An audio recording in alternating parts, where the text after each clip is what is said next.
Exercise Indus Shield 2024, the largest military exercise in the region,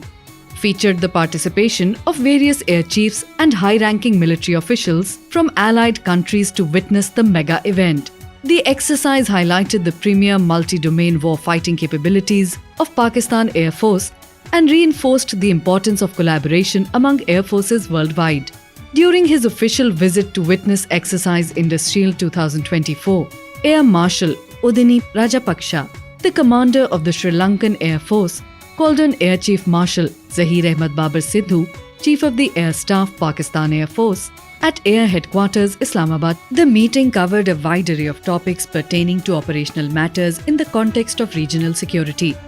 On his arrival at Air Headquarters, a smartly turned out contingent of Pakistan Air Force presented guard of honor to Air Marshal Udeni Rajapaksa. During the meeting, Chief of the Air Staff shared insight into various ongoing modernization projects of Pakistan Air Force's operational construct, force goals, and plans for the force structure with a keen focus on future warfare. Appreciating the participation of Sri Lankan Air Force representatives at Exercise Indus Shield, the Air Chief highlighted that both the countries enjoy unprecedented friendly relations and reiterated his resolve to further enhance the existing bilateral ties in military-to-military cooperation, maintenance support, and training domains aimed at enhancing capacity building of the Sri Lankan Air Force. The commander of Sri Lankan Air Force commended PF's achievements in indigenization and its strategic transformation into a next-generation Air Force under current leadership. Terming Indus Shield 2024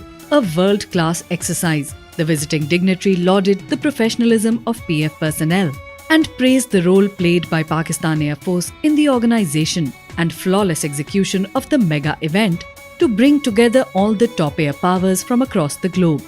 The Sri Lankan Air Chief also expressed his deep desire to further optimize the existing military ties between the two countries, with a specific focus on training, maintenance, and strengthening operational competencies. Later, dignitary visited National Aerospace Science and Technology Park along with National ISR and Integrated Air Operations Center and PF Cyber Command, where he was briefed about the operational capabilities of Pakistan Air Force. The meeting between the Chief of the Air Staff, PAF, and Commander of Sri Lankan Air Force signifies the commitment between the armed forces of both the countries in working together to further strengthen their bilateral ties in the realm of Air Force to Air Force cooperation, contributing to regional peace and stability.